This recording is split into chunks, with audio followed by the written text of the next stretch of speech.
I have been invited to appear in Parliament in the National Assembly tomorrow at 5 p.m. And I want to confirm to the honorable members and the Speaker and the people of Kenya that I'll avail myself at that time and prosecute my defense for 2 hours. And I trust the honorable members will be kind enough to allow me to respond in silence. I, however, considered that I'm elected by the people of Kenya directly. On 9th of August 2022,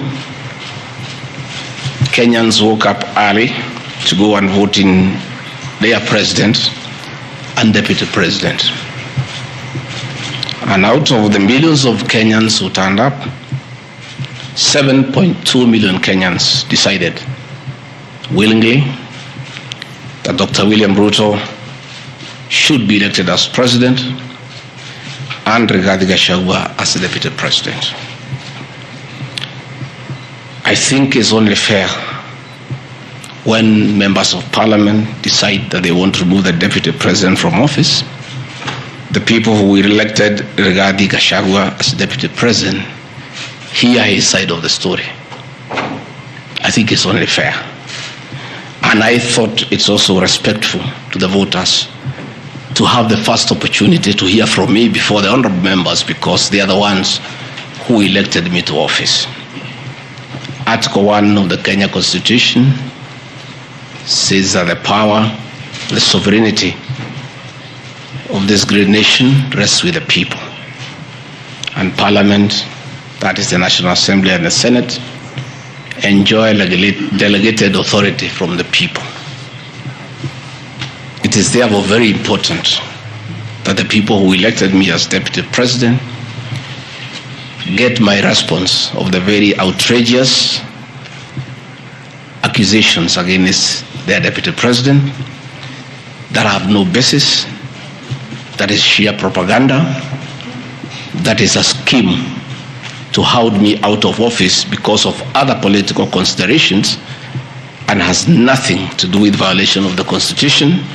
It has nothing to do with gross misconduct, and it has absolutely nothing to do with committing international or national crimes.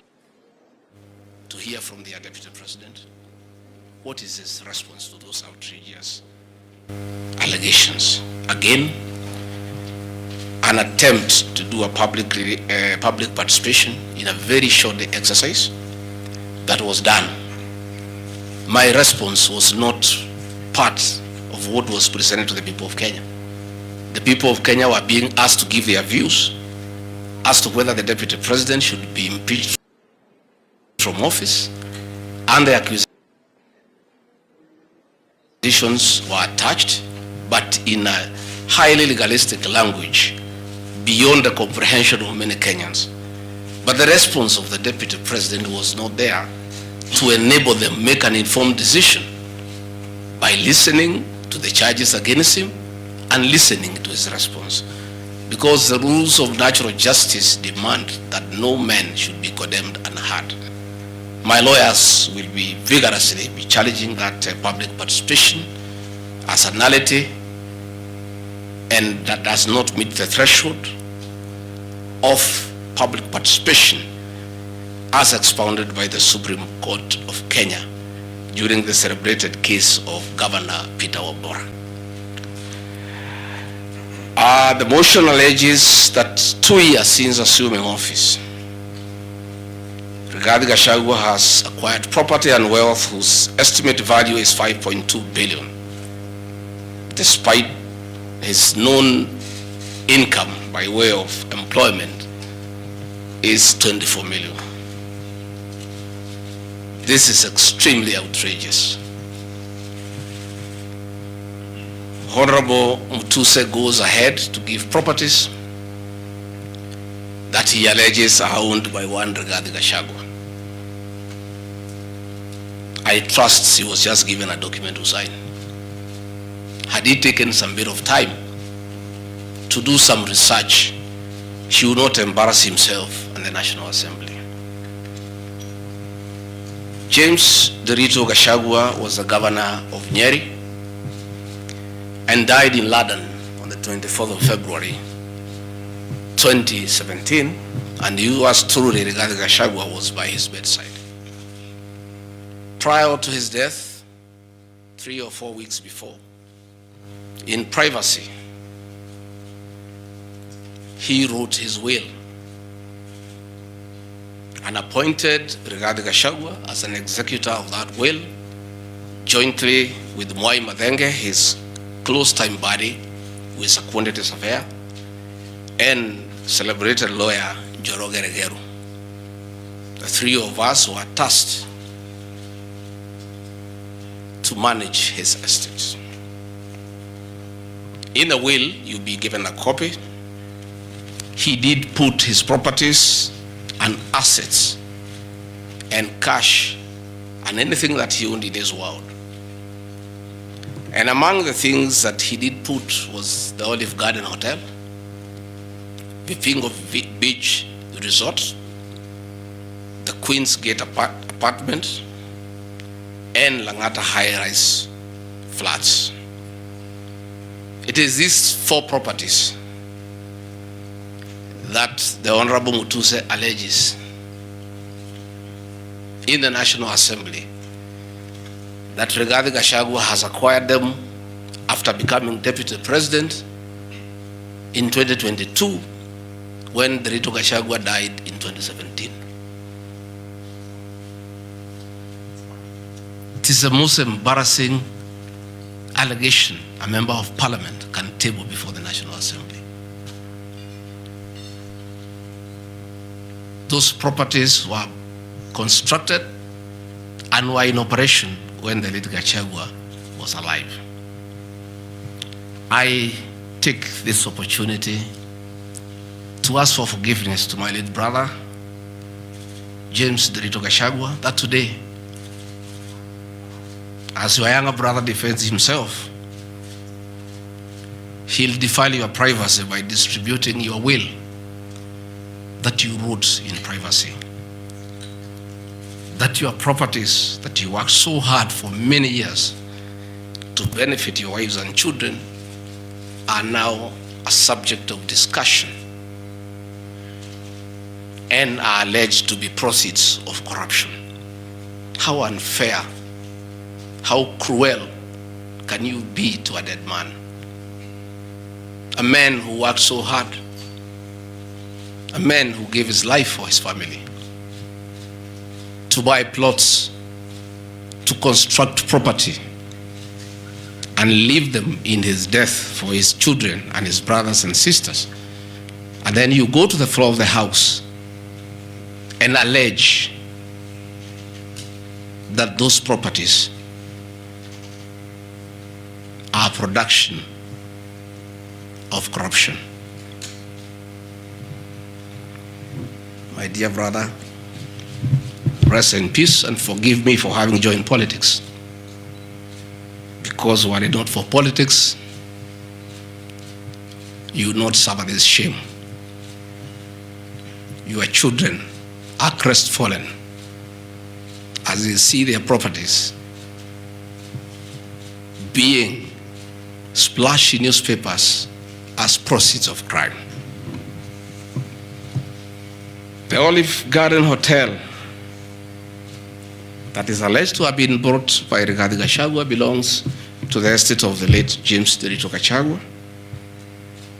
And in his will, he directed that we sell all his properties and divide the proceeds among his brothers, sisters, wives, and children. We, as the executors of his estate, and I want to pay tribute to lawyer Njoroge Regeru and Mwai Madenge for their commitment and sacrifice to the Gachagua family. Many executors who have been given properties to run by deceased people end up misusing them and depriving the beneficiaries. These two great men and myself, because my brother knew I'm an honest man and a fair person, and he knew his family would never suffer in my hands. We were able to sell Olive Garden Hotel at 412 million and distributed the proceeds to the beneficiaries as directed in his will. We registered his will in the High Court of Kenya and were given the probate. And my late brother, in his wisdom, left regarding Gachagua 5% of his wealth. I was therefore able to get 20 million shillings from this sale. That is money that is in my account that again I'm told they are proceeds of crime. He left my mother 5% of his wealth, another 20 million shillings.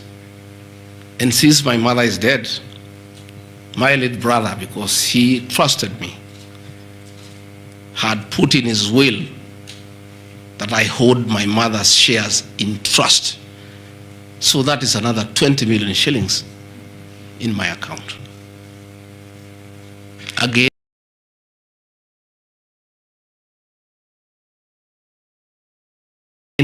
my late brother left me another 4% hold in trust of the children who is deceased, the late Dr. Friend Wachira Gachagua, whose children are in South Africa.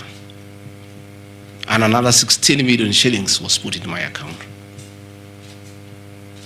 My late brother gave 2% to my wife, Pastor Dorcas, because of her kindness of looking after him when he was ill. All this money that has come to me from a dead brother, I'm being told are proceeds of crime.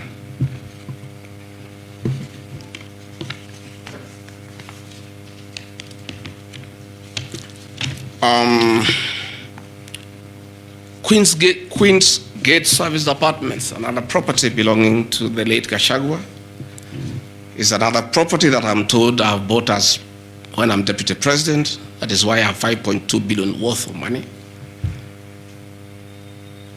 And this property, again, we sold the Cooperative Bank of Kenya, the staff retirement benefits for nearly 600 million.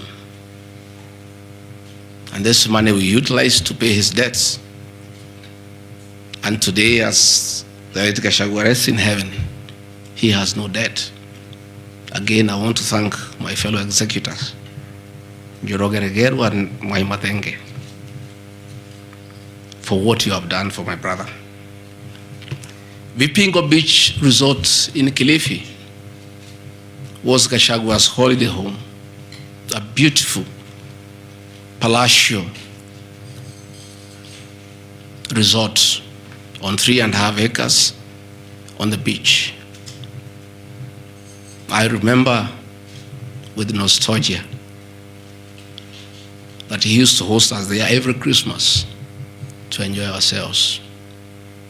This property belongs to the estate of the deceased because ourselves have a family. We want to retain it for sentimental value so that when we visit there, we remember him. The Honorable Mutuse again goes to the, in a very emotional manner, quoting the Bible, says that this property has been bought corruptly by the deputy president without knowing where the money has come from. I have seen some land, Rogoro Kiamariga, 1223 in Mathera East constituency. To start with, Rogoro Kiamariga is not in Mathera East constituency. It is in Mathera West constituency. In haste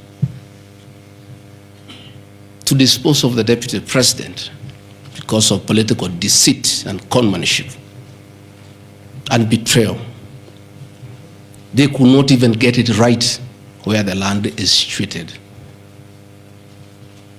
They were in such a haste to get rid of the deputy president. The land is Ruguru/Kiamariga, 1223 in Mathera West constituency. It's a 2-acre land. It's alleged it has a helipad. It's a lie. The land is too, and I've planted napier grass for my dairy unit. I bought it at 3.5 million shillings. Again, from my dairy farm. I have a dairy farm, 50 cows, and I do make an income of almost 1.5 million shillings every month. They afford to buy 2 acres of land. And I take this opportunity.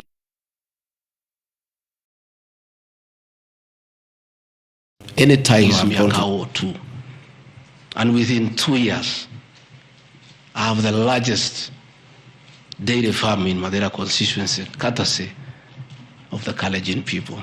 I want to thank them for their kindness. I have seen an accusation that I've bought 40 acres of land in Kakuret, Kabraine, in Kieni, Nyeri constituency as Deputy President of the Republic of Kenya. I saw the Honorable Njoroge Wainaina, the MP for Kieni, signed the notice of motion to impeach me on the allegations, this one being among them. Had there been no malice, Njoroge Wainaina, the Honorable MP for Kieni, would have advised the Honorable Mutuse that he sold me this land in the year 2015. I have a sale agreement I'll give you with this picture. I bought this land from the Honorable Njoroge Wainaina in 2015. I was not even a member of parliament. Yet he has appended his signature that I should be impeached and go home for having corruptly bought 40 acres of land in Kakuret.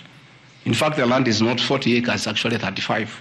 The allegation is that it's 40 acres, but that land is 35 acres. The people of Kakuret know it. I bought it from the Honorable MP for Kieni, and had he read this motion, I'm sure he would not have signed it. But as you all know, there was a lot of coercion, there was a lot of intimidation, and I'm sorry that I'm told the Honorable Wainaina is admitted in hospital because of threats, coercion. He is being forced to hang a brother against his will and his conscience. These are the lies that Mutuse brought to the National Assembly, and asking the people of Kenya to get rid of the Deputy President of the Republic of Kenya based on lies. Lies. I have seen another ridiculous allegation that the Honorable Gachagua, Deputy President of the Republic of Kenya, has since becoming Deputy President, acquired 80 acres of land in Meru. That is false. What is true is that the Deputy President is a member of Solution Circle Limited in Meru. And for those who do not know, the Deputy President is half Meru, half Kikuyu. His mother, the late mother, Kirigo Gachagua, was born in Meru in a place called Katheri, and thereafter settled in Kiberesha. Deputy President Rigathi Gachagua sometimes is a lonely man. His father is dead, his mother is dead. His brother, Derito Gachagua, the governor, died of pancreatic cancer. His brother, Dr. Fred Wachira Gachagua, died because of alcohol. His other brother, Jackson Riani, died because of alcohol. His sisters are married. So when he goes home, many times he's lonely. And he decided to look for some land in Meru where he can go and build a house and be among his relatives. his mother's relatives. And in the process, I identified a 29-acre land and borrowed money from Solution Circle, which I'm paying every month. We'll give you documents. Loan that I have taken, that I have bought from a member of Solution Circle in Meru, the land of my mother, and which I call home. I have seen an allegation that I have a dairy farm in Nyandarua. I don't have a single animal in Nyandarua. I have some little land in a place called Shamata, but I'm yet to do anything about it. I think I just mentioned it to one of the member of parliament for that area called Gachagua that I would like to start a dairy farm. And I think in those rumors in parliament, the Honorable Mutuse went ahead to say that I own a dairy farm in Nyandarua. I own no such farm today, but God willing, because of the good climate in Daragwa, in Shamata, one day, God willing, I'll have a huge dairy farm. I have seen companies listed just to create an impression that Rigathi Gachagua is doing business. I want the people of Kenya to know that Rigathi Gachagua was a businessman before he became a politician. And he had a life, and that life is part of his history. So getting companies that were associated with him 15 years ago, 13 years ago, 10 years ago, and publishing them, it's just being mischievous. My life did not start as deputy president. I left university in 1989 and served the public for 15 years, up to the year 2002. I left for the private sector for another 15 years. In those 15 years, I was a very astute businessman. And luckily for me, maybe of you are not that lucky, it was during the Kibaki era when things were working. The economy was strong, business environment was right, and there was room to make money. And I made money that time. Those are old companies, and they are not trading. And when I became deputy president, a few companies that owned properties, I transferred to my children, and I told them to continue doing business and not to do business with the government because I don't want conflict of interest. I want to confirm to the people of Kenya tonight that no company owned by my children has ever done business with the government, and I'm demanding for proof from the Honorable Mutuse or anybody else linking the Rigathi Gachagua family with business deals with the Kenya government. I agreed with my children that they do business with the private sector, do farming, and run the family business that I bequeathed them. These companies are all listed. And just for clarity, because I don't think they are worth a reply, because there's nothing about them. Rigathi Gachagua Foundation. As a member of parliament, I was educating orphans, I was educating children of single mothers, I was educating children of PWDs. And the education needed to continue, and I don't have the benefit of CDF money. So I started a foundation, the Rigathi Gachagua Foundation, to continue doing the work of charity. I have seen my foundation here. The Honorable Mutuse has not said what crime the Deputy President has done by having a foundation that is non-profit making. For the purposes of clarity, I'll give you the bank statement for this foundation. I have only received a total of 12 million shillings from well-wishers. which have educated children, have educated students at Pwani University, and other vulnerable people. Dorcas regarding Gachagua Foundation, this is just an attempt to bring my family into mud. Every Kenyan knows the work Dorcas Rigathi has done in this country for the boy child. She has opened clinics for addicted children, and she gets a lot of money in her foundation. Since a decision was made that the government will not fund the office of the spouse of the deputy president, Kenyans of goodwill flock to her every day with cash donations, with material donations, for her to continue with a very good program she's doing of rehabilitating children in Kilifi, in Mombasa, in Nyandarua, in Laikipia, in Nairobi, and her work is well documented. I am yet to see from the mover of this motion what crime the Dorcas Rigathi Gachagua Foundation has done. There is no allegation, there is no evidence, there is nothing. Against Rigathi Gachagua Foundation, there is nothing. Spiritway Limited is a company registered by Dorcas Rigathi that does work with the church ministries. This ministry has not traded, does not even have a bank account. It's some strong women of God who have come together to create a company around their issues to preach the gospel. The mover of this motion has not indicated at all what crime this company has committed, other than dragging the name of my wife into mud in the National Assembly.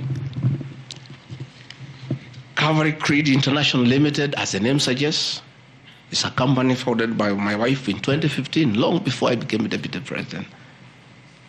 Again, on evangelism and activities to do with the Church of Christ. I have not seen a single allegation against this company. Mothers of the Lord Limited. Again, this is a company incorporated by my wife, Pastor Dorcas, in 2021 with our friends. It has never traded. It does not even have a bank account. The Anani Collective. This is a business name registered by my son, Dr.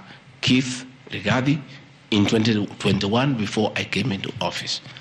And I've asked him, and he has told me the ideas he had, they have not yet come to fruition. So the company is dormant. I am yet to see a single allegation against this company by this young man. GradPass Apartments Limited is a company that the executors of the late Gachagua put together to manage Langata View Apartments. The late Gachagua left 80 apartments for his children in Langata and asked us to sell and distribute the proceeds to the wives, the children, and the brothers in a formula that he gave. In a family meeting that I chaired, we agreed as a family that we should not sell the flats. We should share them so that everybody can be getting a rental income. In that formula, because of the shares he gave to me, I have 10 flats. His daughter has 10, his wife has 5, another one has 2, another has 1. So we did put this company together called Grand Bypass Apartments Limited.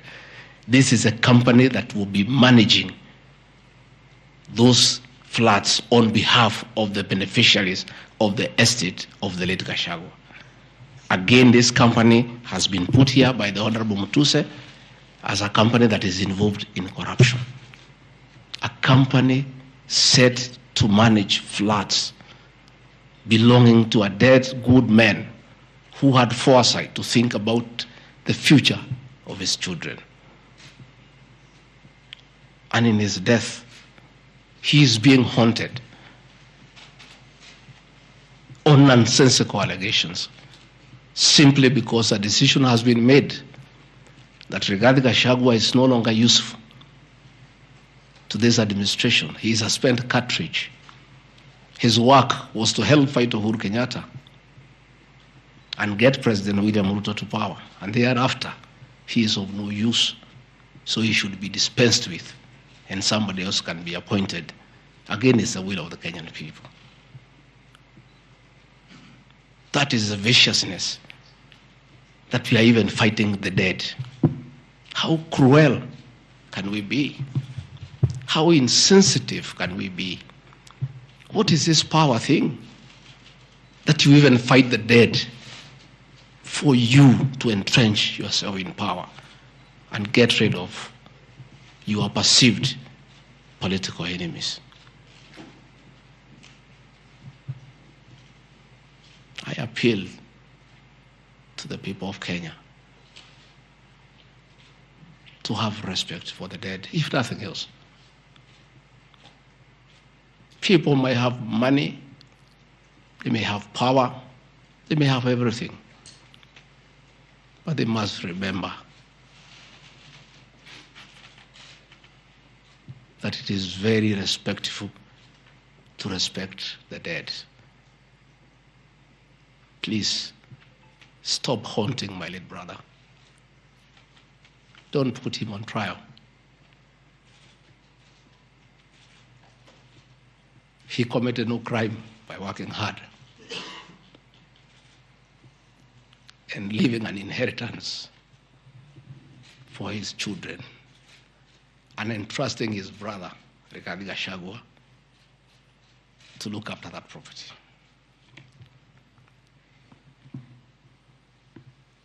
Fortis Viz Group Limited is a company incorporated in 2023 by my son Kevin and Dr. Keith.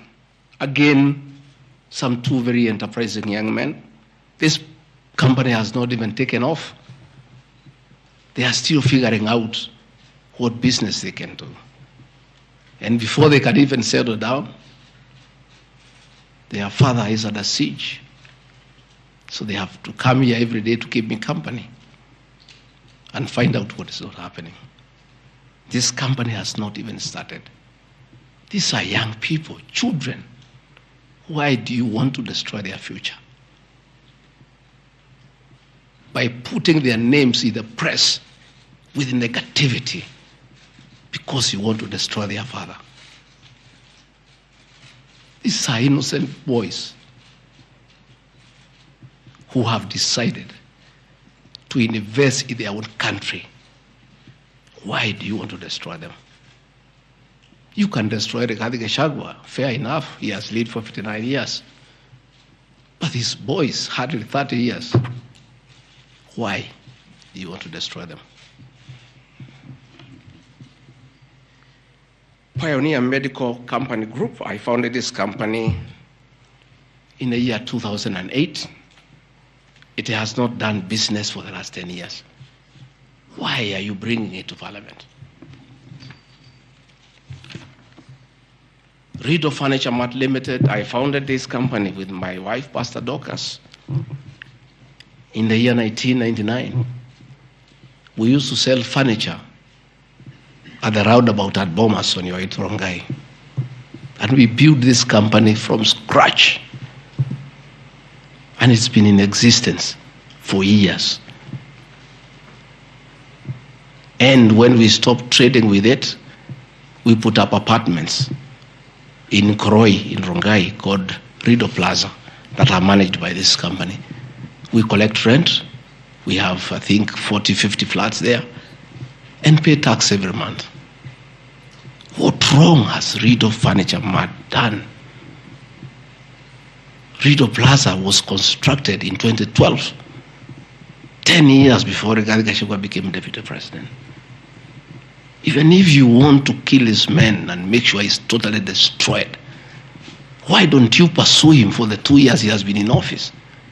Why do you want to go back 20 years before he became deputy president and criminalize his enterprise and his hard work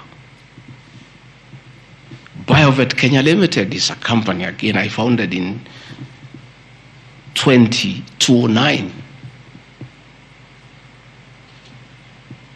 Many years before I even went to Parliament. It has not done business for the last 15 years. Not a single shred of evidence that this company has done wrong. It's not there. Murani Manufacturers Limited.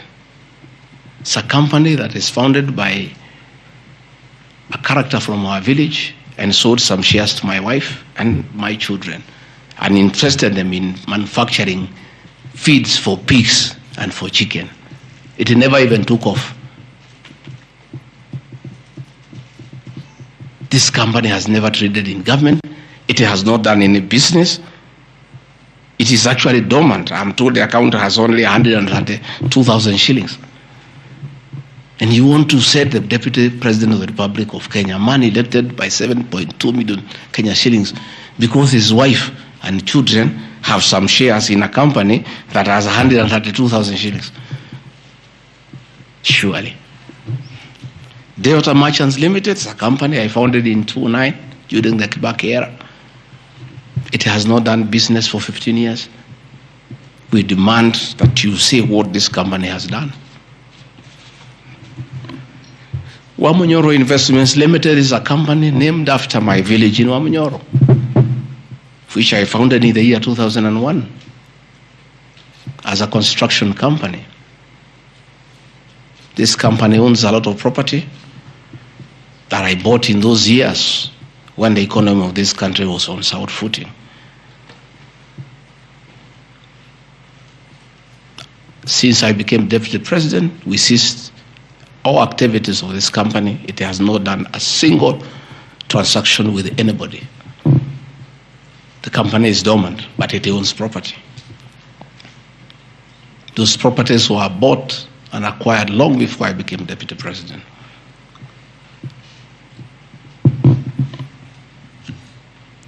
Cosmea Venture Limited is a company that was incorporated in 2018 before I became Deputy President by my sons. They do what you call bulk SMS.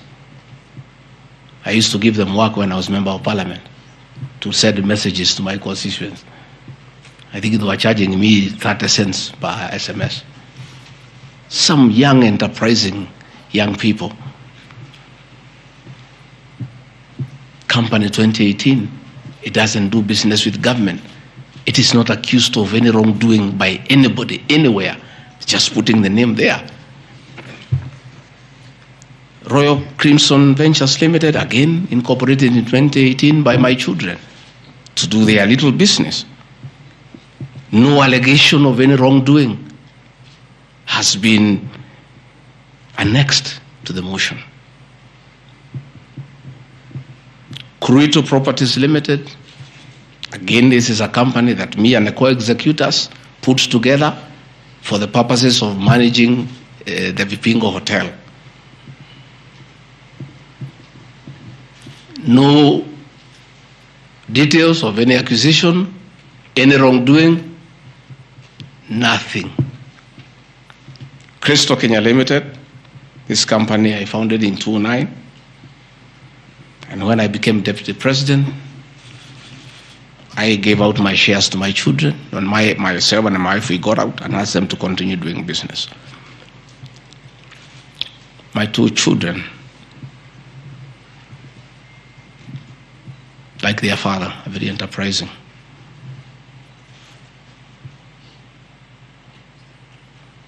Nyeri County, where I come from, we were hit badly by COVID, and all our hotels shut down. Hundreds of jobs were lost. Many people who were supplying to those hotels shut down. The two most important hotels in Nyeri is the Outspan Hotel and the Treetops Hotel, and they are always run together. The Outspan Hotel was for sale, and my children were interested, and I encouraged them.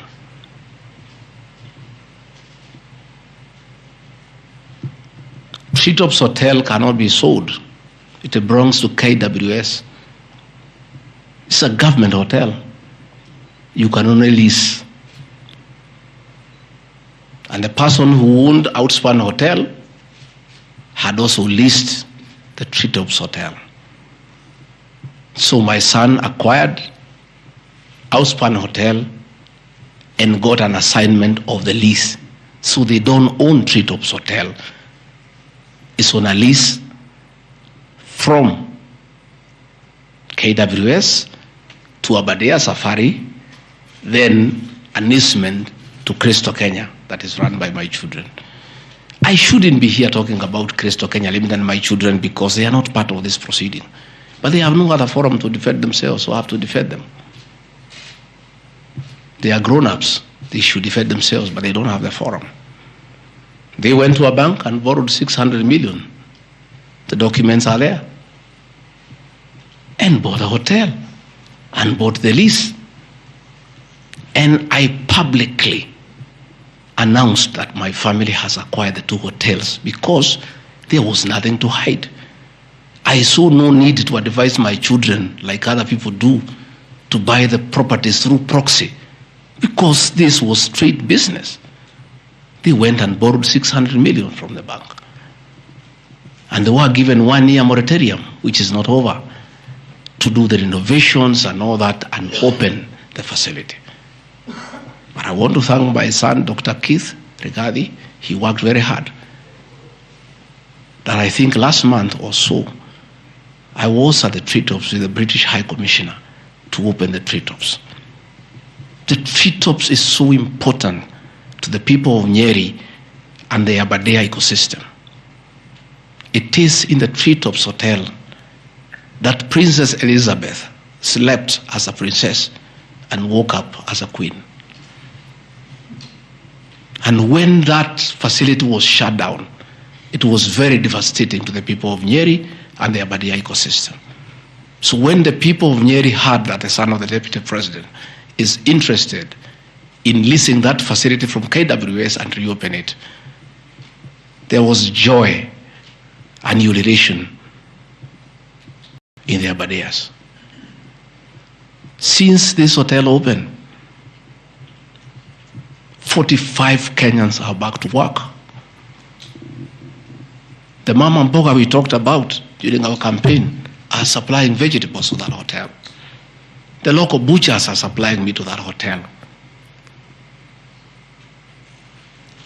The traditional Moboko dancers come every weekend to entertain the tourists and get some payment.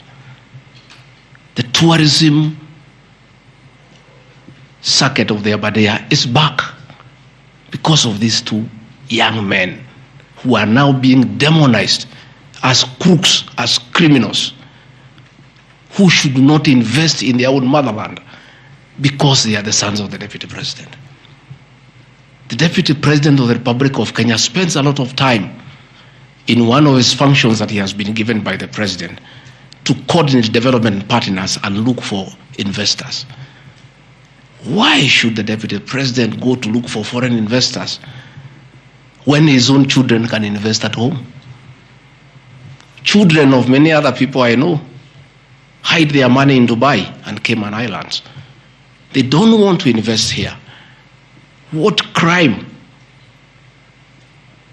have the children of the deputy president of the Republic of Kenya committed by borrowing money from a bank to buy a hotel and spur tourism, create employment, and spur business within the local environment?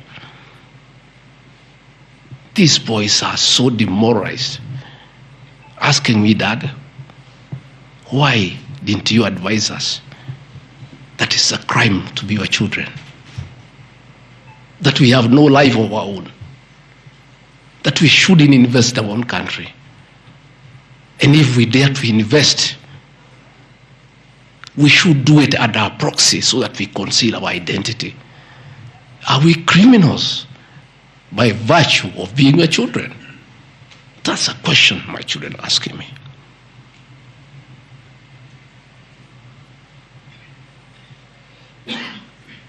What crime can children of Kenya commit to borrow money from a bank and start an enterprise and employ people and spur tourism. How unfair can a country be to its young population to condemn them for being enterprising? I'm being told by the National Assembly that I need to be impeached from office because my children have dared to borrow money, buy property in their name and invest in their own country. And for that, their father should be sent home. I want to conclude by Karadi Farm Limited. This is a farm I founded in 2001 with my wife, Pastor Dorcas. And it runs our farms. It runs our dairy farm in Nyeri that is doing very well. I'm making $1 million shillings or so every month. And I sell calves, and it's doing very well. And my farm now has become a model farm for the local farmers. We are doing chicken, we are doing rabbits, we are doing sheep. Again, nobody has told me what crime has Karandi Farm committed. Technical Supplies and Services Kenya Limited, a company I founded in 2001. I did business during the Kibaki era. When things got very bad, I stopped doing business with it. It has not done business for the last 8 years. And of course, in the 2 years I've been deputy president. I want proof. Tomorrow, the National Assembly to table proof what these companies have done. They will be very embarrassed before the people of Kenya. This will be the most shameful act ever in the history of our National Assembly, where you go table a motion that is so sensational based on trash and not a single accusation backed by evidence. I have seen an allegation that exerting influence on officials of the Ministry of Lands to issue an allotment letter to Amunyoro Investments Limited and using the fraudulently acquired documents to support a court case. Again, Amunyoro Investments Limited was never allotted any land. This parcel of land, 209/12077, Amunyoro acquired at 24 million shillings in the year 2012. The documents are there, we'll give them to you. Purchase from a third party. Somebody went to the National Land Commission and lodged a case and claimed the property belonged to him, a former senior outside the Ministry of Lands. And the National Land Commission made a determination, the records are there, that the land belongs to Amunyoro Investments Limited. Again, he went to the High Court in the year 2022. I was not deputy president. I made my witness statement before I became deputy president. I supplied all documents before I became deputy president. I did not file any evidence as deputy president. And the matter was concluded, and the High Court issued a judgment. We'll give you the judgment that the land belongs to Amunyoro Investments Limited. I am told that they have appealed the judgment. I invite the Honorable Mutuse to apply to be co-joined in the appeal, and then he can argue his case. This is a matter that has been adjudicated by the High Court of Kenya and made a determination. And you want to bring it to the National Assembly. The matter is alive with the Court of Appeal. It is sub judice to even discuss it in Parliament because a determination has been made. Irregular procurement of mosquito nets at a cost of 3.7 billion. I saw a huge headline from the Star newspaper, planted headline. This is the most ridiculous headline I've ever seen. And this is the most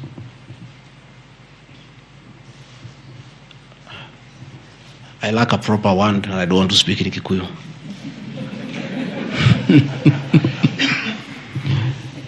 I think somebody needs to give me some water. What I'm looking for. I'm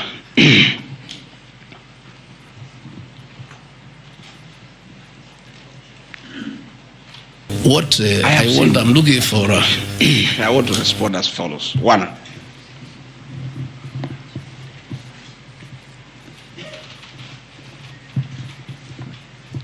there is Andrew Mulwa. He has sworn an affidavit with the false allegations, and he had better be very careful,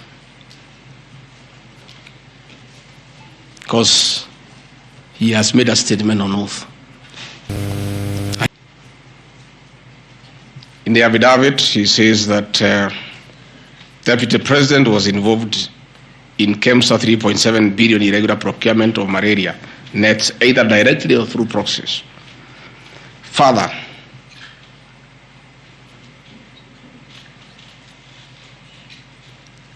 Shobika Impex Limited is an international company, the fourth largest manufacturer of mosquito nets in the world. It has done many tenders with KEMSA, with the Global Fund, countries in Africa, in Asia.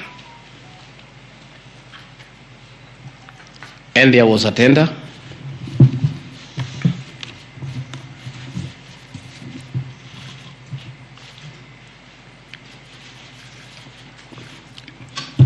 There was a tender funded by Global Fund through KEMSA, and it was an international tender for manufacturers. The company owned by my son Cristo Kenya Limited are not manufacturers, and they did not participate in any way in the tender. In any way. What happened is that in the year 2014, 8 years before I became Deputy President, Shobika Impex Limited appointed Cristo Kenya as their local agent, whose work is to do their errands and follow their supplies at the ports of entry. Cristo Kenya did not participate in this tender. It was done by Shobika. KEMSA wrote to Shobika and said, your tender was not successful because you had a problem with pagination of your security documents. Pagination. Those of you who have done tenders, you number the pages. And if they are not right, you can be disqualified. And therefore, they were told, can you come and collect your bid board, your regional bid board? That's what happens. If you participate in a tender and you don't win, you are asked to collect your bid board. And they kept on coming to collect the bid board. It was not available for almost 3 months. And they asked the local agent, that is Cristo Kenya Limited, can you follow up on our behalf? We participated in this tender. We did not win. We have a letter asking us to collect the bid board. We are waiting for it because this is money that is tied as our agent in Kenya. Can you follow up? And that is why when my son on behalf of Cristo Kenya Limited went to KEMSA trying to follow up, and when it was not working, he brought it to my attention and I made a call to Mr. Andrew Mulwa asking, my son has been here. There is a little issue about a bid board of an unsuccessful tenderer. Why is it that this is money that is tied? And these are foreigners, these are foreign investors. We don't want to make life difficult for them. Please, why don't you release it to it unless there's a problem? No, he said, no, the matter is under investigation. That is why we cannot release it. The bid board is with the SEC. I said, fine. If the matter is under investigation, so be it. Right along, the investigations were over. EACC wrote to KEMSA and returned the bid board. KEMSA in return wrote to Shobika and returned the bid board. End of story. Shobika did not win the tender. They were not awarded the contract to supply the nets. No nets were supplied by Shubika. No public funds were lost. And we are told by Deputy President asking why a bid board to a tenderer who has failed to win cannot be returned, he endangered the lives of the people of Kenya. That is how absurd the allegation is. There is no evidence that the company with my son participated in the tender. They did not participate. There is no evidence that the Deputy President interfered with the tender. The only crime is that urging so that we don't frustrate foreign investors. If they were not successful, why are you keeping their tender security? You need to give it to them. And it was a lot of money. I think it was 500 million or something like that. So I want to say this is a very ridiculous, and I take great exception to the headline by the Star. Please, we'll give you the documents. Tell us, where was the Deputy President involved in that tender? This is a tender that never was. And for the record, to show that this tender had no problem, after the investigations, during the investigations, the CEO, Terry Ramathani, was suspended to allow investigations as it should be. And Mulwa became the CEO. Mulwa was not there during the tendering. He came after the tender had been annulled. And he was dealing with the aftermath of the annulment of the tender, that is returning the bid boards, sending document to ACC. After investigations by ACC and the Senate were concluded, Terry Ramadhani was appointed by President William Ruto as the Deputy High Commissioner to India. That tells you, because when those appointments are made, the head of public service writes to ACC, DCI on issues of integrity. Terry was cleared, which means there was no scandal. And again, and most important, no public funds were lost, no nets were supplied. Therefore, this is another fishing expedition to just justify the 5.2 billion. I think that is why they were putting the 3.7 billion to make the maths to add up. You know, when you want to talk big figures, you must look for 3.7, 600 and all that. Even all these things I've read here, if you take your phones, we are nowhere even, we have not reached 2 billion. Because Olive Garden 400 million, Queensgate Apartment 600 million, Outspan and Treetop 600. So these are just figures that were being put to the people of Kenya so that they can see us into bad light. Unnecessary and expensive renovation at the official residence in Karen and Mombasa. How Mutusen knew it's unnecessary, I don't know. He has never been here. You guys were here before. When President William Ruto was deputy president, he was denied funds for 5 years. This place was in very high state of disrepair. It took me 7 months to move in.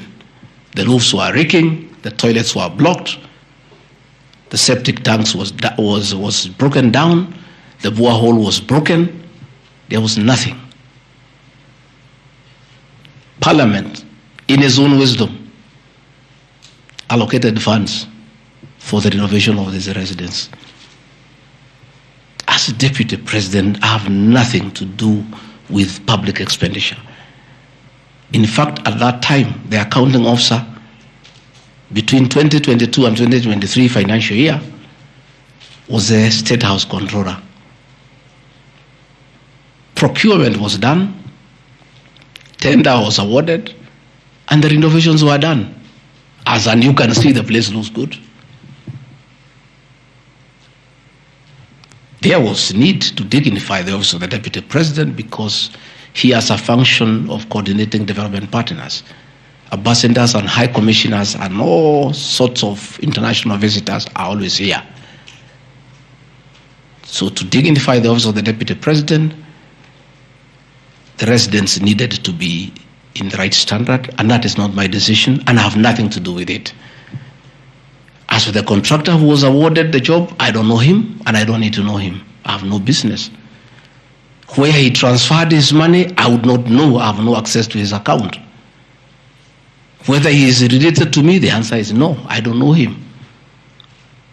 And for the record, I don't wish to know him because it's not necessary.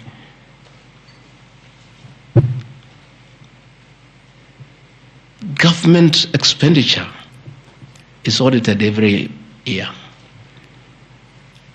by the Auditor General. Since this office was under the executive office of the Deputy President for that financial year, the Auditor General did her inspection and gave us a clean bill of health. The renovations that were done were not highlighted with having any audit query. If the Honorable Mutuse had taken his time to look at the Auditor General's report, he would not have brought this baseless accusation. And even if there was an accusation, it should be directed to the accounting officer, who is the State House Controller, not me.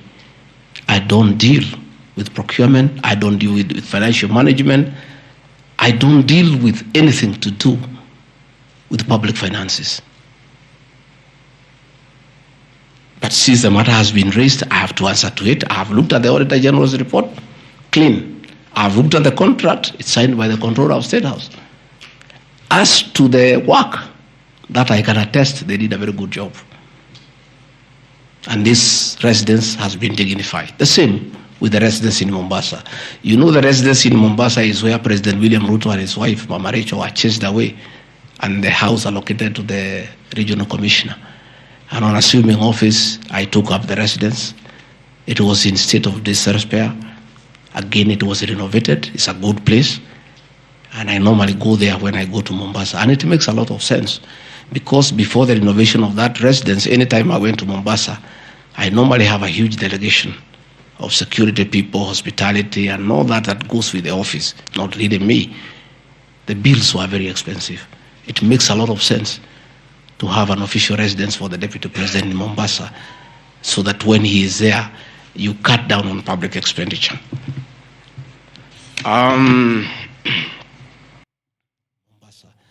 So that when he is there, you cut down on public expenditure.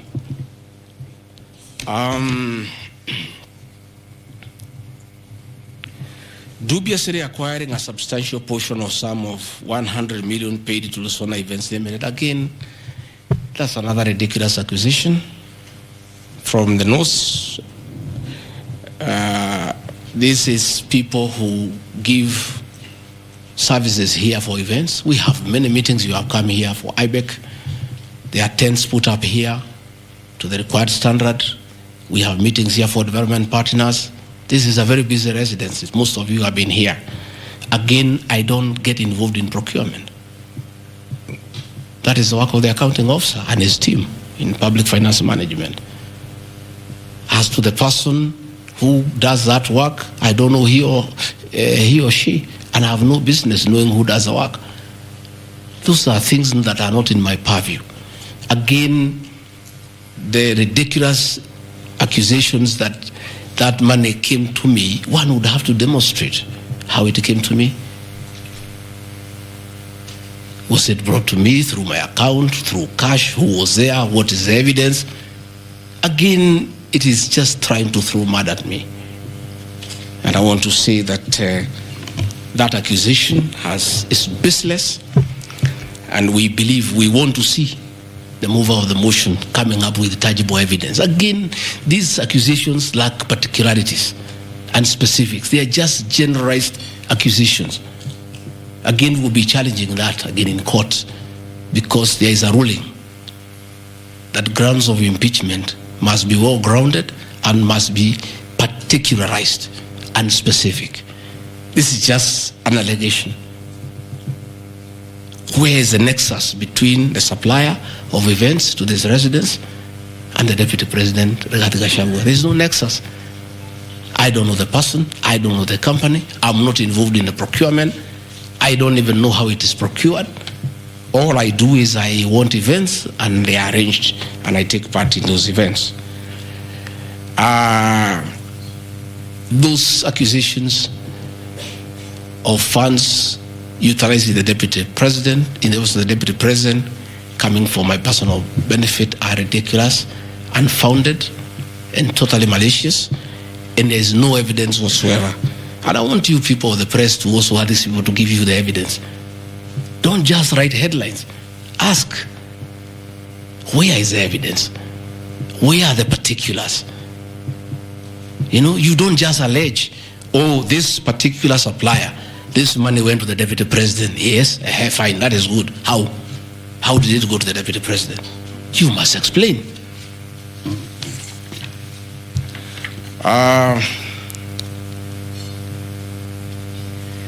Alleged sensational but false allegations against Lady Justice Esther Maina.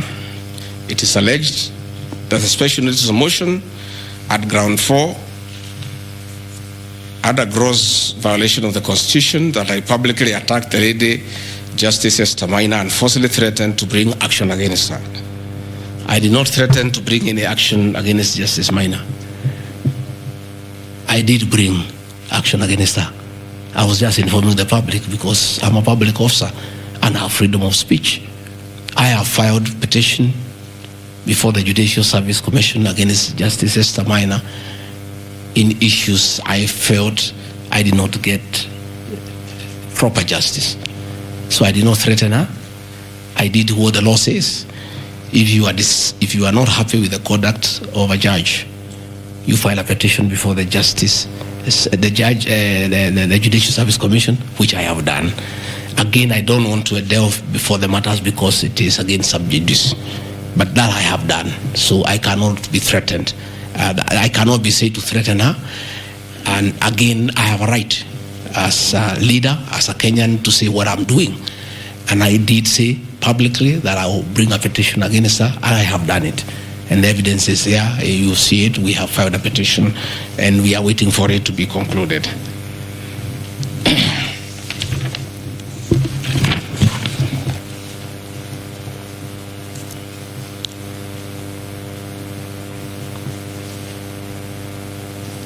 Again, I want to emphasize that my statements were protected speech consequent to a decision by the landed judge in a matter involving my personal assets, which I disagree with and found to be wholly unfair.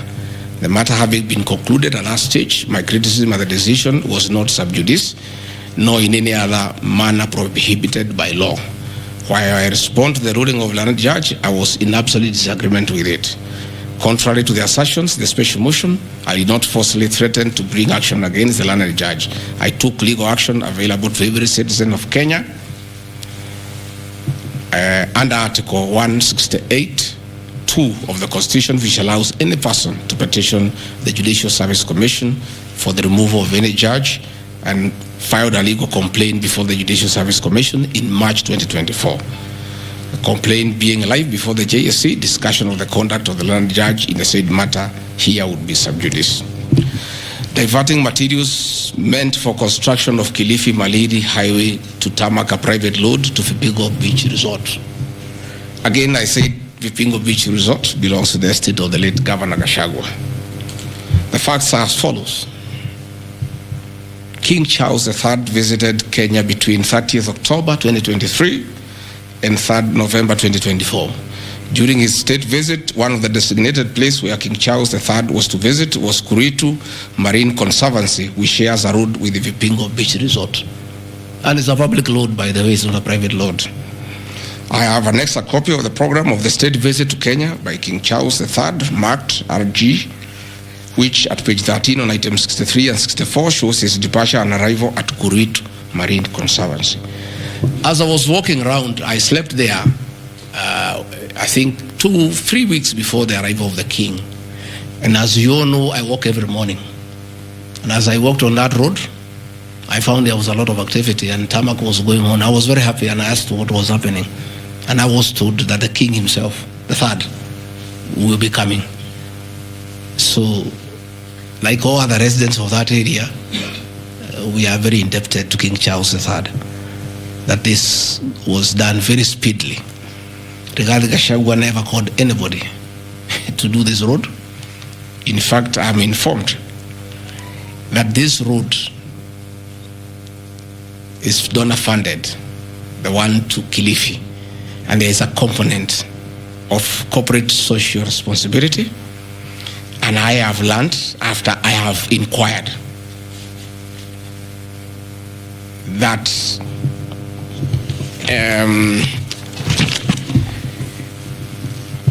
these people of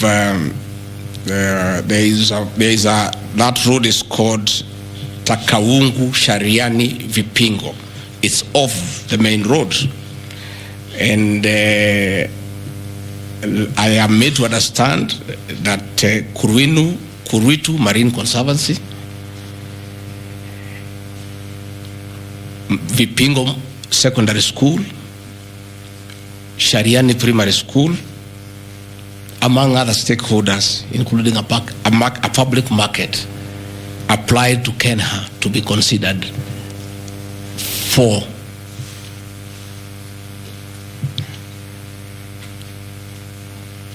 corporate social responsibility. And I think the issue of the king hastened that request. And that's why I said we are grateful to the king. Again, I invite evidence to show that I influenced that road. In any case, I would like to know the member of parliament for that area, how he will vote in this motion. He should be a very happy man. If Deputy President Rigathi Gachagua occasioned a tarmac road to be done in his constituency, he should vote for me. But I didn't. And when I went there, that Shariani market, people are very happy with that road, because I walk there in the morning when I sleep there. People are very happy with that road. The secondary school there, the boys and girls are very happy. The primary schools are there. And again, contrary to the assertion by the Honorable Mutuse, it's not a private road, it's a public road. And it is serving many people, a primary school, a secondary school, a market, and a whole community, including the family of the estate of the late Governor Gachagua. We are just beneficiaries of good deeds by our government that were hastened by the arrival of His Majesty the King III. Undermining the President and the Cabinet by allegedly making contradictory public statements from the position taken by Cabinet regarding the evacuation of the people residing along Nairobi River. To start with, for the record, President William Ruto has never complained to me that I have undermined him. If he has told that to Honorable Mutuse, I would like to know that he has complained to Honorable Mutuse that his deputy has undermined him. Article 147 of the Constitution provides the Deputy President shall be the principal assistant to the President and shall deputize for the President in the execution of the President's functions. Article 28, which states that every person has inherent dignity and the right to have that dignity respected and protected. Article 29C, which states that every person has the right to freedom and security of the person, which includes the right not to be subjected to any form of violence from either public or private sources. Section 152G1 of the Land Act, which states that notwithstanding any provisions to the contrary in this act or in any other written law, all eviction shall be carried out in strict accordance with the following procedures. A, be preceded by proper identification of those taking part in the eviction or demolitions. B, be preceded by the presentation of the formal authorizations for the action. C, where groups of people are involved, government officials or their representatives to be present during an eviction. D, to be carried out in a manner which respects the dignity, right to life and security of those affected. included special measures to ensure effective protection to groups and people who are vulnerable, such as women, children and elderly, and persons with disabilities. F, includes special measures to ensure that there is no arbitrary deprivation of property or possessions as a result of the eviction. G, include mechanisms to protect property and possessions left behind involuntarily from destruction. H, respect the principles of necessity and proportionality during the use of force and give the affected person the first priority to demolish and salvage their property.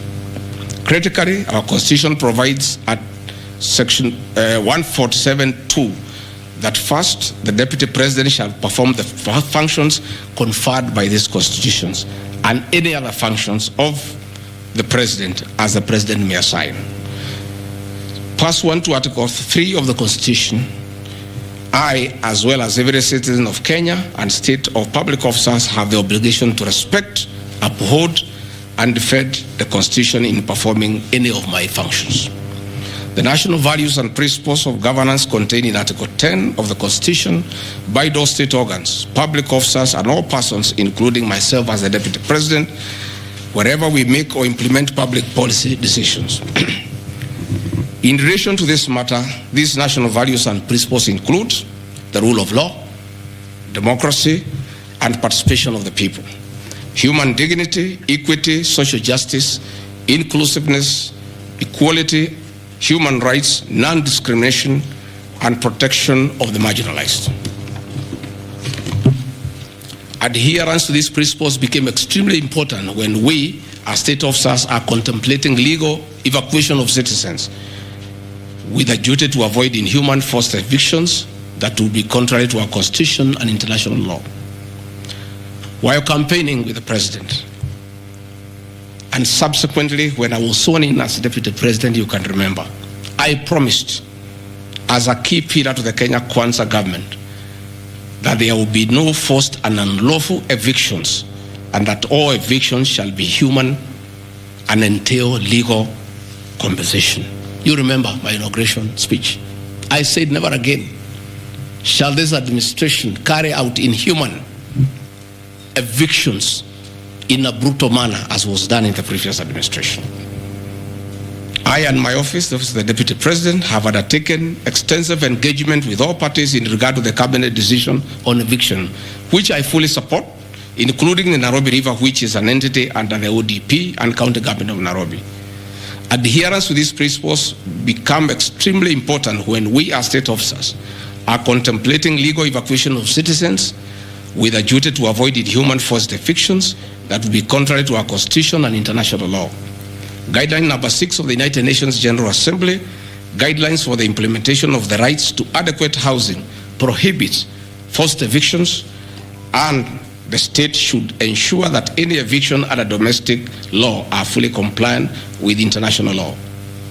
The guidelines further require meaningful engagement with communities to ensure that the rights of residents are implemented cooperatively without the need for eviction procedures or police enforcement.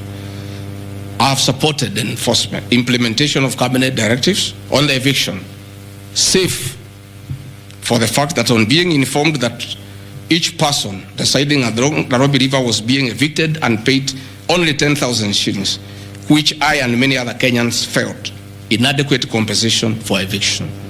I insisted that the government should abide by constitutional dictates and international norms while implementing any cabinet decision, including eviction, and maintain the dignity of citizens of Kenya facing evictions. My statements did not and cannot be construed to undermining the President, because the President, like me, sought to defend the very Constitution. I hope I'm very clear.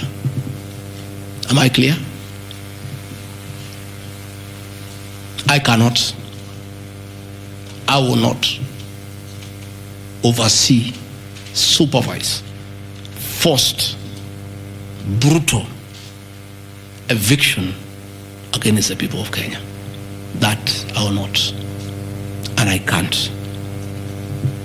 President William Ruto and I on the campaign trail gave a solemn undertaking to the people of Kenya that under our administration, that will never happen. So when I was asked to oversee brutal, inhuman eviction against innocent people without notice, without compensation, without due regard to what the Constitution says, I found it very, very difficult, and I rescued myself and allowed the CS for Interior, the Head of Public Service, the PS for Internal Security to proceed.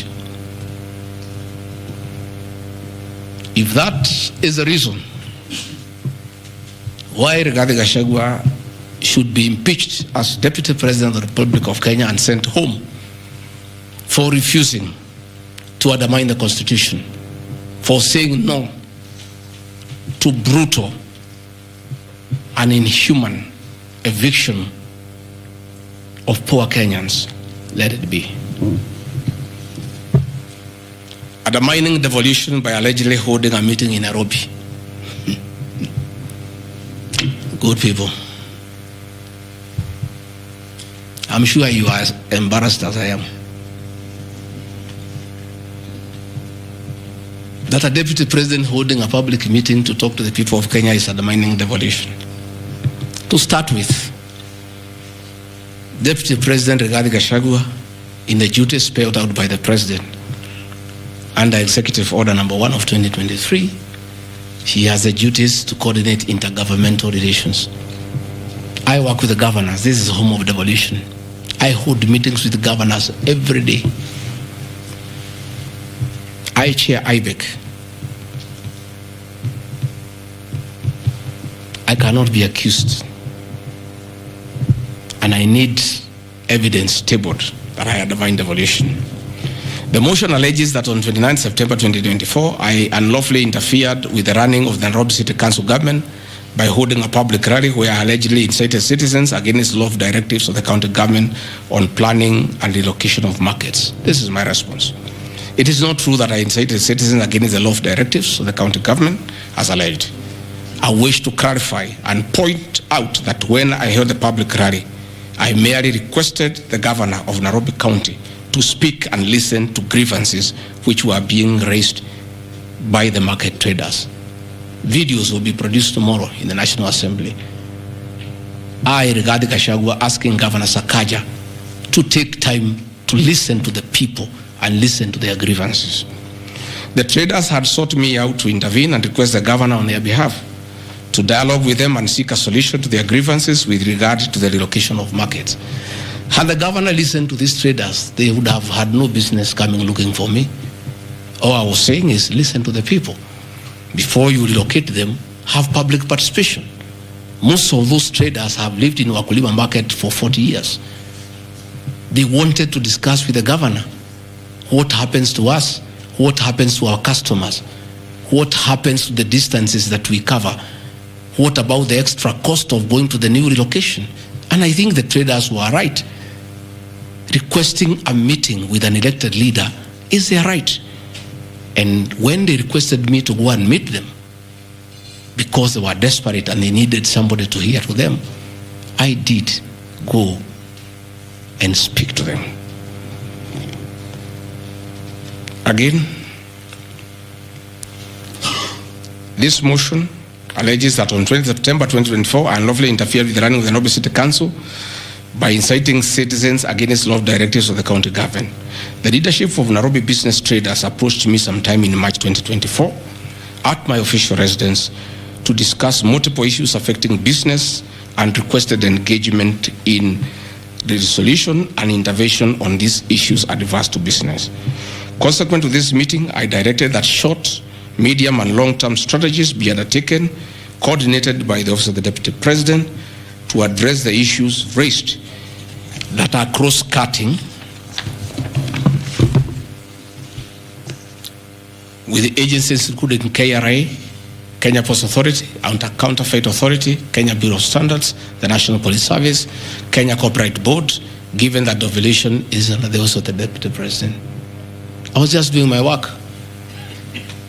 On 11th April 2024, the Small Traders and Government Agencies Technical Committee, coordinated by my office, held a meeting to discuss issues raised by the small traders, including Muthurwa Market, attended by ODP staff in a supportive role in keeping with the draft framework of cooperation and engagement between government, Nairobi City County, and the Nairobi business traders. Subsequent to that meeting, a meeting on 24th April 2024 between Nairobi City Council and the Nairobi Small Traders and numerous others, the ODP on 22nd July 2024 invited His Excellency Johnson Sakaja, amongst other state officers, to a meeting at ODP. Officers scheduled for 22nd July 2024 to review the draft framework of the cooperation and engagement between the small traders and the government of Kenya. On 3rd September 2024, the ODP wrote to Governor Johnson Sakaja and all other stakeholders, submitting a final combined draft of the framework for review and feedback. After all the engagement between all the parties and the draft framework, Governor Sakaja decided to arbitrarily proceed with the relocation of Muthurwa Market. That gave rise to the cry by the people. Meetings had been held, a framework had been agreed on, and as an elected leader, as Deputy President, I think going to listen to people who are in anguish, who are crying, is responsible leadership. The government that President William Ruto and I lead is a listening government, and going to listen to people cannot be an impeachable crime.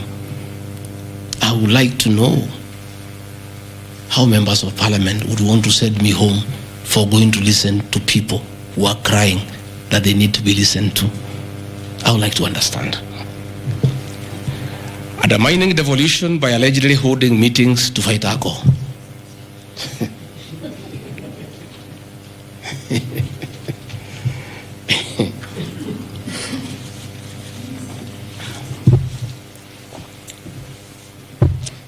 I think tomorrow will be the greatest circus. Or do I call it the theater of the absurd? That Deputy President Gachagua, undertaking duties assigned to him by the President to fight illicit brews and drugs across the country, should be impeached because by doing so, he is interfering with the devolution. I held meetings in Nyeri, attended by Governor Kahiga, Governor Waiguru, Governor Irogo Kangata, Governor Wamatangi, Governor Kiari Badilisha.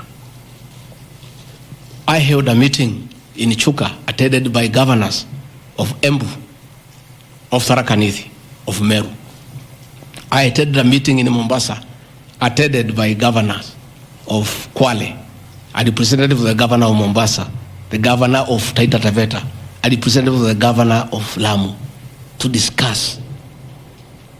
I held a meeting in Nakuru, nearly with all governors present, and all of us jointly, under my chairmanship, the Ministry of Interior and Governors, we agreed on how to tackle the menace of illicit brews. And we have a good story to tell. Out of those efforts, our young men who are sleeping in trenches are back home. Women are very happy. Their husbands are back home and they are bringing food. In fact, some children have been born. Some have even been named Ngiji because of the effort that I have put in fighting illicit brews. I think the people of Kenya would be shocked to hear tonight that one of the accusations against their deputy president and why he should go home is because he led the battle to fight illicit brews and drugs that has caused havoc among our young people. Please, if Rigathi Gachagua is a problem, why don't you assign this job to somebody else? Because this job must be done. We must get our children off drugs. We must fight illicit alcohol. And saying that you want to impeach the deputy president because fighting illicit brews and drugs is interfering with the devolution. I think this is the greatest joke of the year. Even the 291 MPs who signed this motion, most of them, because I know them, have looked for me personally to thank me for the way I have successfully led the war against drugs and illicit brews. And that is why that sham public participation should have had my responses, so that the women could hear that one of the accusations against the deputy president is that he should be sent home because he was leading the war against illicit brews and drugs. I don't know. I think there is something wrong in this country.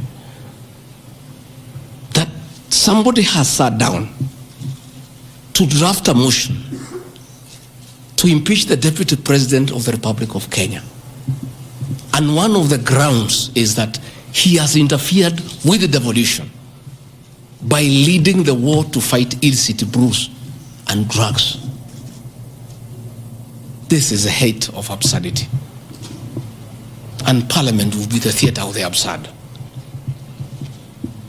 I would like to hear what is the nexus between fighting illicit brew and interfering with the devolution. I would like to know. I've never had any governor complain. I've never had any MCA complain. I've never had any Kenyan complain. The only Kenyans who have complained are few. They are the manufacturers who are manufacturing poison under the guise of producing alcohol. Those are the only few ones. I beg the National Assembly and the Senate, most of the National Assembly, to save face, to consider striking this ground before the motion tomorrow, because it sounds ridiculous to the people of Kenya. Again, if Deputy President Gachagua has to be sent home for fighting drugs and illicit alcohol, so be it. Sensational statements against the National Intelligence Service and its Director General and other officers. My response. In relation to this allegation, I wish to state that the National Intelligence Service holds a very critical role in ensuring the safety and security of our country. They are responsible for gathering intelligence and share it with all our law enforcement agencies to ensure that the country is safe at all times. Consequently, when the country was caught flat-footed with regard to the scope and extent of the public's dissatisfaction with the Finance Bill 2024, which degenerated in the Gen Z protests, it pointed to the failure of the National Intelligence Service in carrying out its mandate. I am persuaded that the National Intelligence Service ought to have known beforehand that the public was completely opposed to the Finance Bill, and they ought to have briefed the President before the protests began, as this would have caused a change of tact by government regarding the proposed bill, and protest which culminated in the loss of innocent lives and destruction of property could have been avoided. Hence, I expressed my opinion, as this is in my public media briefing in Mombasa, and my utterances were not any different from what happens to other countries when there is lapse or failure by the intelligence agencies. Many of you will recall that after September 11th terrorist attack in the US, the US intelligence agencies were massively criticized, and inquiry was even opened to investigate why the intelligence agency was not able to detect and thwart the terror attack. Under the Constitution of Kenya, the government agencies are supposed to be accountable to the Kenyan people, including the National Intelligence Service, and calling them out when there is a dereliction of duty does not amount to undermining them. In any case, the Director General of NIS is not above the law. He is a public officer. Just like the President, the Deputy President, Cabinet Ministers, he too is subject to criticism like any other public officer. In fact, I'll have videos. President William Ruto, as Deputy President, at one time criticized the then Director General of the National Intelligence Service.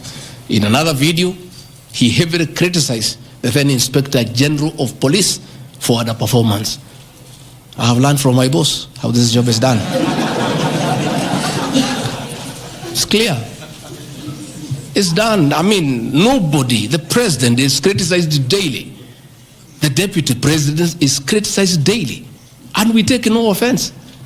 The Director General of the National Intelligence Service is not above the law. He is a public officer. He is accountable to the people of Kenya. And when one feels he has underperformed, he'll be called out. Because that is the nature of the Kenyan state. And this I learned from my boss when he was Deputy President. Again, there was an issue that the President and I committed ourselves publicly that never again in our administration shall ever we allow abductions and extrajudicial killings. Despite the police keeping on misleading the President to say that there are no abductions, you all know, you have evidence on video that they have happened. And that is what I commented, and I said it is wrong. And because I'm a truthful person, I'll say what is wrong when it happens.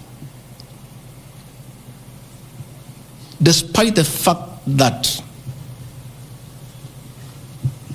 I am compelled by the principle of collective responsibility to be part and parcel of every decision made by government, that I'll continue to do so, but only those decisions that are constitutional and within the rule of law. Abductions and judicial killings are unconstitutional. I will never support them.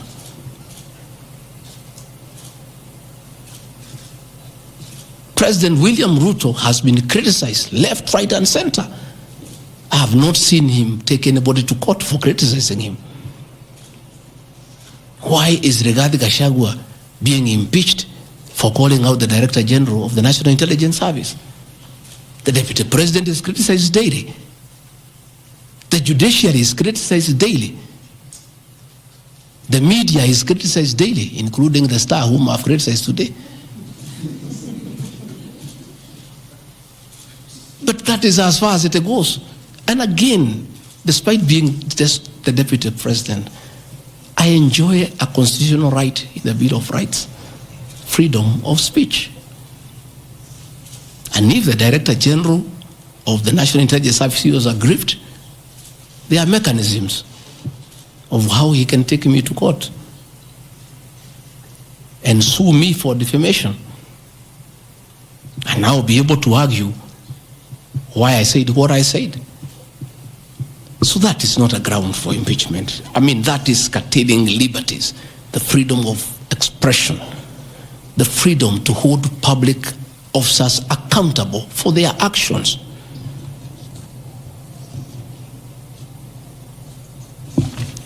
And I want to say finally,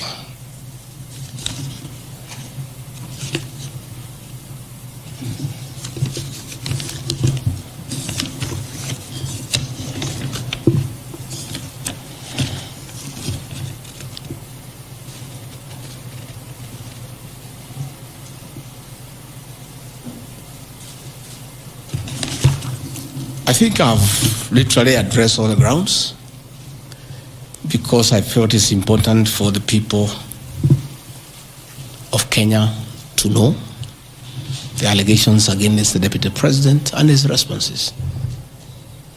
And as you have heard, though you are not judges and you are not advocates, there is nothing here that violates the Constitution. There is no gross misconduct. There is no crime that has been committed.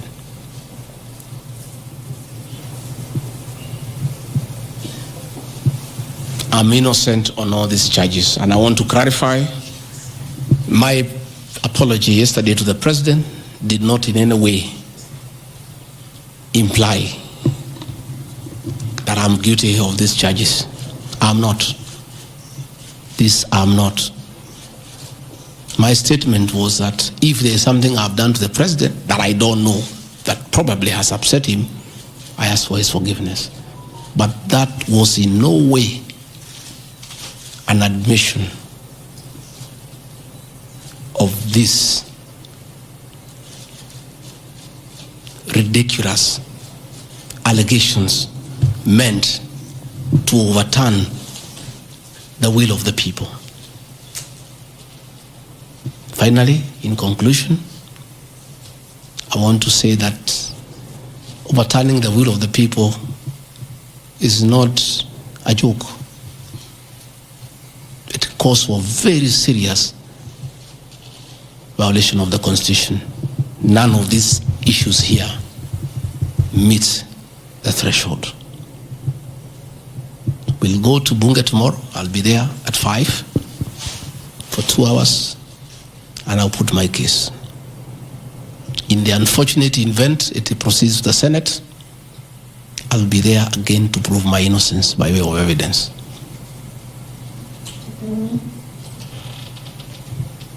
When I called this press conference, there was a lot of speculation that Rigathi Gachagua wants to resign.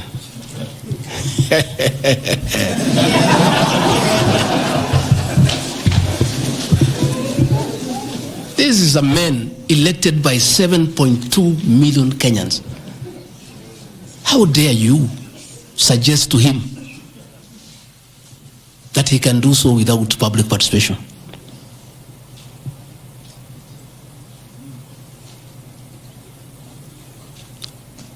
I have no intention whatsoever to resign from this job. I'll fight to the end. I have tremendous respect for our judiciary and the professional judges of the High Court, the Court of Appeal, and the Supreme Court.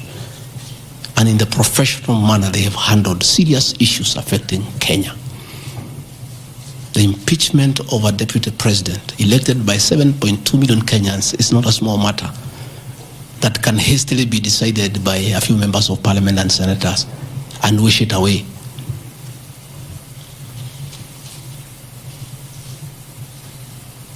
I'll submit myself to independent institutions to get justice.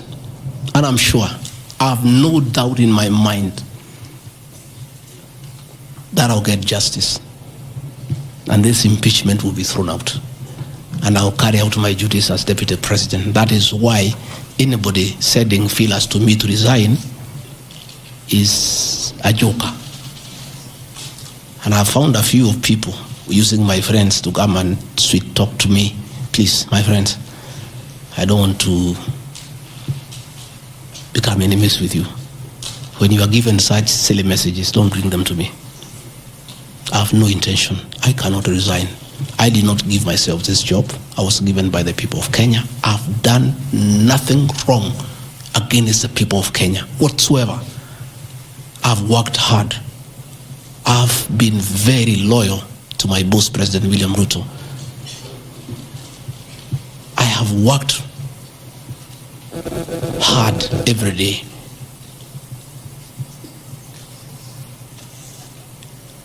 And I will not be distracted. I think there's one issue I've forgotten, one ground. The issue of the shareholding, isn't it? Even you guys can remind me if there's one issue that I have not dealt with.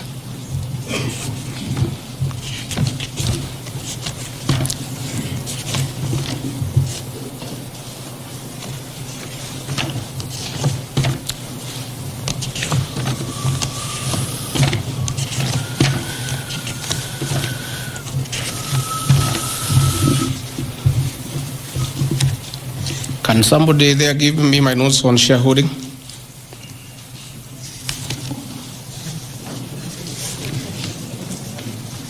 Yeah, I have them here. That's okay. Yeah, this is an important one.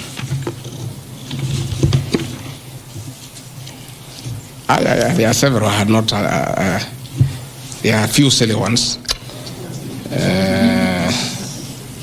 There's one that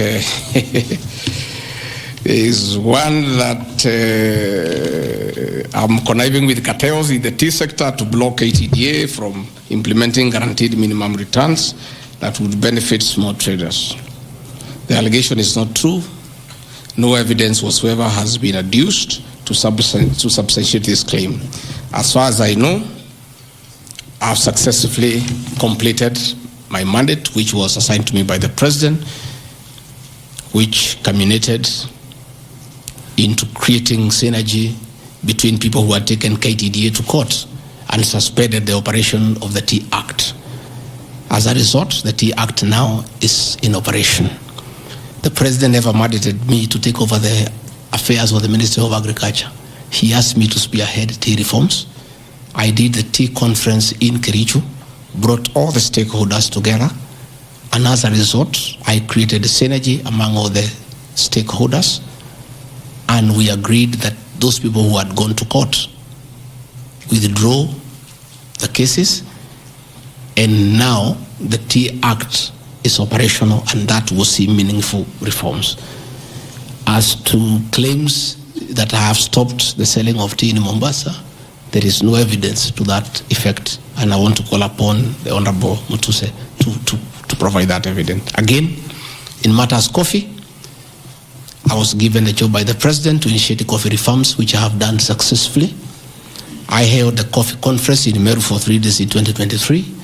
For the last 2 years, I have been working with stakeholders, including members of Parliament and the Senate, which has culminated into 2 bills: the Coffee Bill 2023 and the Cooperative Bill 2023. These 2 bills, the Coffee Bill 2023, will see the reintroduction of the Coffee Board of Kenya that will market coffee for farmers without putting profit. We have also recommended the reintroduction of the Coffee Research Foundation or the Coffee Research Institute in Roiro to work on better varieties and drought-resistant crops. Through my efforts, again, I've completed my work. The 2 bills are before the National Assembly. I call upon members of the National Assembly immediately after the impeachment process to embark on these 2 bills and see them to fruition so that farmers can enjoy the work we have done in coffee reforms. I have seen another absurd, that I have taken control of a local cooperative society in Madira constituency where I was a member of Parliament. This is false. I should be told which society by name, because I know all the societies. I know all the farmers by name. It's really ridiculous. Again, there is no evidence. There is nothing. It's just trying to spoil my name before the people of Madeira who elected me as their member of Parliament. On the issues of shareholding, I think this matter has been discussed for a long time, and I think it's good tonight I put it in proper perspective. I wish to state that the allegation is equally false. None of my family members, allies, or associates are in control of any cooperative society in Madeira. That one I had done. In shareholding by virtue of the provisions of the 3rd schedule of the Political Parties Act, the constituent parties of Kenya Kwanza Coalition entered into various agreements which were deposited with the Speaker of the National Assembly and the Speaker of the Senate for purposes of Article 108 of the Constitution of Kenya.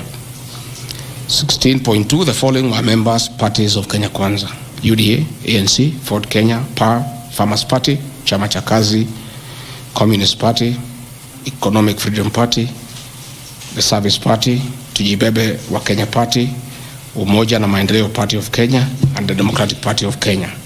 In accordance with provisions of Clause 3E of Schedule 5 of the Political Parties Act, each of the agreements contained in a power-sharing development agenda for certain regions in Kenya. I attach here copies of the said agreement. I'll give you the Kenya Kwanza agreement so that you know when I talk about shareholding, I'm not talking about Kenyans, I'm talking about this agreement that was signed by President William Ruto and almost everybody else on how power will be shared. I've never talked about sharing resources. I have been talking about power sharing for people to get what they deserve in sharing power in accordance with this agreement. Like, for example, in an agreement between UDA, ANC, and Ford Kenya, the UDA would nominate the president and the deputy presidential candidates, which has happened. I got my share, although I have no share certificate. The president would guarantee the stature, dignity, financial and operational autonomy of those of the deputy president. It's in the agreement. The office of the deputy president will be allowed specific duties identified at Article 21 of the agreement. ANC will be allocated the position of prime cabinet secretary to be established within 14 days. It was given to Musalia. The office of the deputy president, Ford Kenya will be allocated the position of the Speaker of the National Assembly, which was given to Moses Wetangula. In accord with Article 2.1 of the Power Sharing Agreement, ANC and Ford Kenya would have a 30% share of national government positions. So, the Honorable Musalia Mudavadi, the Honorable Wetangula, and the people of Western, please don't condemn Rigathi Gachagua. The agreement is here, defining your share in the government. It is not me. I did not sign this document. It was signed by Musalia, Wetangula, and President William Ruto. So when I say about this share thing in terms of positions, I've never talked about resources, about development. Although it is also here, is that regions bargained with the president for shares. Musalia Mudavadi and Moses Wetangula bargained for 30% of shares within the Kenya Kwanza government. Although they were also supposed to give us 70% of the vote, which they did not. Nevertheless, since they gave a certain vote, they are still entitled to some share one way or another. So it is not Rigathi Gachagua who said that a government is like a company. It is the agreement of the Kenya Kwanza, which I will be tabling in the National Assembly. It is not me.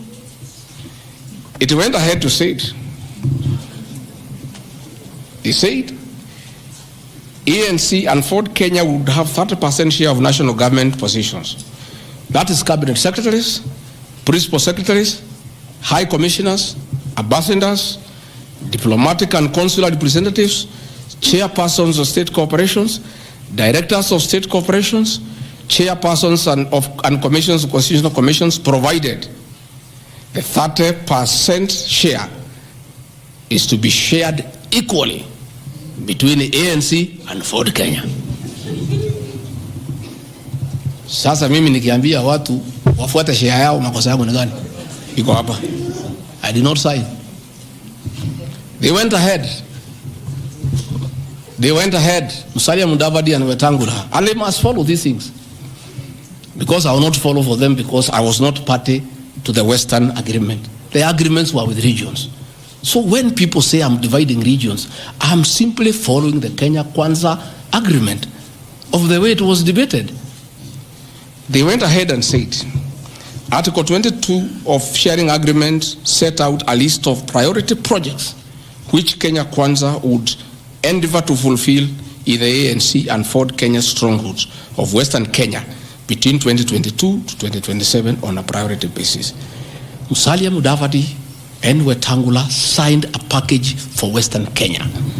I've never had anybody call them tribalists, but they signed an agreement demanding for Western Kenya. They demanded, and it was agreed it will be done, completion of all incomplete or stored bitumen roads, construction of an extra 1,000 kilometers of bitumen in Western Kenya, revival and modernization of sugar factories in Western Kenya, establishment of new industries identified in Article 22 of the agreement.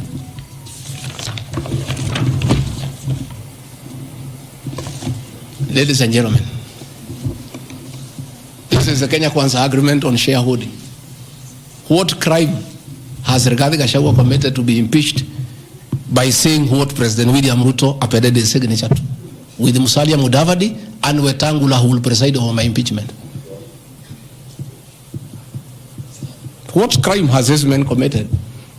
The crime of this man is just being truthful, because people do not want these things to be known. That is the problem. People have a problem that I'm a truthful man. The people of Western Kenya has now known today what their leaders signed with President William Ruto. It is upon them to demand their share as per this agreement. I did not sign this agreement. I will read the people who signed. But because I was present and I'm a truthful man, I fight for the people of Western Kenya. Power sharing agreement between Kenya Kwanza and PAR of Amason Kingi. I want to give 2 examples. Yeah? In accord with Article 8 of the agreement, PAR would be allocated the position of the Speaker of the Senate. He negotiated for himself. Let's be truthful. You brought this motion. We'll discuss.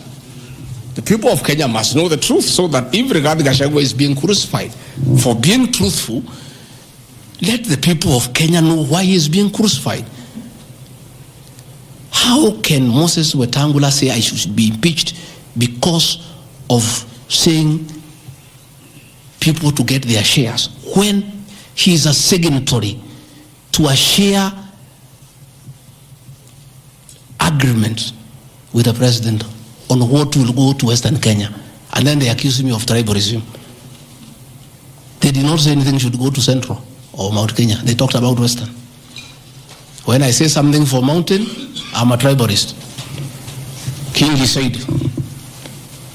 position of Speaker, you are mepewa. Article 9A of the Power Sharing Agreement, PAR would nominate the candidate for appointment of one principal secretary when Kenya Kwanza came to power. Amepewa. For Article 9B, the Power Sharing Agreement, Kenya Kwanza and PAR would agree on what share of national government positions, cabinet secretaries, principal secretaries, high commissioners, ambassadors, diplomatic and consular representatives, chairpersons, state corporations, etc., etc. Power sharing agreement, that is a word, so that nobody should ever again in this country ever accuse me of talking of shares. It is not me. It is my boss, President William Ruto, who appended his signature with other leaders that Kenya is like a company of shares. It is not me. And he signed the agreements. Sharing Kenya is here, it's being shared. True or false? True or false? They have shared the Speaker, they have shared the Senate, they have shared Deputy President, they have shared the President. That's what I've been saying. And then I'm being told that I'm dividing the country along ethnic lines. I did not append this signature. I'm just being truthful. That is my crime. People want these things to be hidden so that they pretend to be nationalistic and say Rigathi Gachagua is tribal. But the people who append these signatures are the ones who should explain why they were signing things for their regions only. Yet they say they are national leaders. Power sharing agreement between the Kenya Kwanza coalition on one part and the Communist Party nini. So, Service Party, at least I saw Chama cha Kazi, they say the party leader should get something. Moses Kuria was given something. The Service Party of Mwangi Kujuri got nothing. You know? So, unajua sasa, ile shida iko Kenya hii ni ukora. And people not being truthful. The agreements are here. Like in a Communist Party, they have been making noise. They signed an agreement, they have not seen anybody. Yeah? So,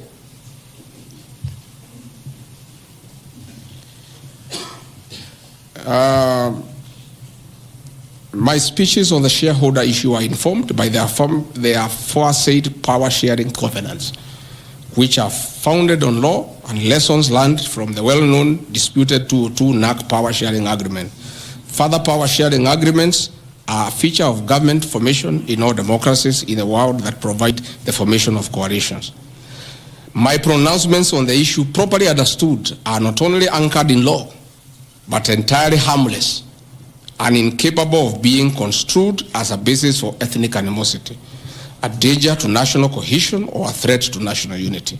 On the contrary, coalition building has been one of the most important innovations since the disputed 2007 elections in ensuring stability, equitable sharing of political power, national cohesion, and fostering of national unity. Indeed, Kenya Kwanza's main opponent in the 2022 general election, Azimio la Umoja, One Kenya Coalition Party, was a political party consisting of 25 or so political parties who also executed a power-sharing agreement as required by Schedule 3 of political parties.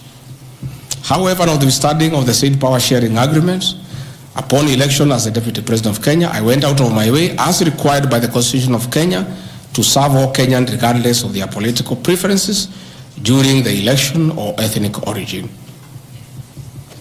I'll produce videos on all those things. Again, my decision to embrace the broad-based government following the decision of the cabinet after the Gen Z protest is that I support coalition building. And even when the Honorable Right Odinga came, he got some shares. True or false? I mean, surely, why is Rigathi Gachagua being vilified? By just being truthful. You know, it's good to be truthful. I have heard that my saying we observe this agreement is a threat to national unity. I have never been caught by the National Cohesion and Integration Committee to tell me that I have said something that can create ethnic disharmony. On the issues of one man, one vote, one shilling, I am told again that it can create tribal hatred. How? The one man, one vote, one shilling is not a formula for Mount Kenya region. Far from it. The one man, one vote, one shilling talks about equity. The gist of that formula is that all Kenyans should be treated equally. If we are giving bursary to the children of Kenya, let us agree how many children we have. If there are 30 million and we have 100 million, we divide equally and distribute to every constituency to those children. If a hospital takes care of 1,000 patients, we decide based on population what is the size of the hospital to be constructed in Roiro, where there are 800,000 people. If one borehole serves 500 people, do you construct one borehole in an area where there are 10,000 people? You need to construct more boreholes. That's all. And these populations are everywhere in Western Kenya, in Kisii, in Rift Valley. The high numbers are not just in Mount Kenya region. This is a formula, in my view, that is good for everybody. Again, it is not a law because I pronounce myself. It's just an opinion. And in our democracy, I think it's only fair to allow people to have freedom of speech and to be entitled to an opinion. There are those who talk one man, one vote, 1 kilometer, and it is their right. And we should also listen to them and consider. And all those opinions can be harnessed and people can agree which is the best formula to take care of the people of Kenya. That is all I said. I wanted to read to the people, of course, the projects that were negotiated, but I don't seem to have that page. I produce it tomorrow in Parliament. So that when they hear I am fighting, I am also fighting for them. Mine, for the Mount Kenya and President William moving from, we never wrote anything. Because I'm a very trusting man. So is my people. As we did word of mouth. So once in a while we may argue kidogo because there is nothing written. So sometimes it's when people say I'm blackmailing the president But I'm simply asking, my boss, we agreed the following, can we please do it? We agreed this on that, can we do it? We agreed that the people of Mount Kenya who had been given jobs by Uhuru will not be removed without being replaced. We don't seem to be honoring that. Can we honor it? We agreed where we needed to replace somebody who has not performed, we exchange 1 for 1. Can we do it? We agreed that we need to give Mau roads priority. Can we please do it? Because that is what we agreed. It's simply people being honest with each other and living true to a gentleman's agreement. That is what it is about. So I wanted to explain to the people of Kenya, I am not against any region of Kenya. I am just a crusader for honesty and for fulfilling written and unwritten agreements. That is all I am. I say, if we agree on something, please, let's do it. If we agreed we shall do ABCD before we are elected, let's do it. If we agreed we shall not brutally evict innocent people, please, let's not do it. If we agreed that we shall create a good business environment for people to do business, please, let's not do it. If we agreed there shall be no abductions and extrajudicial killings, please, let's be true to the people of Kenya. That is all. So I want to thank every one of you. And because I've been in Parliament, I don't think it's necessary to have questions. I've been very, very clear on all issues, why I called this a press briefing. I've said I'll be in Parliament tomorrow. I have asked my team to try to give you all the materials so that you can also go and digest. But I think I've prosecuted my case before my employers, the people of Kenya.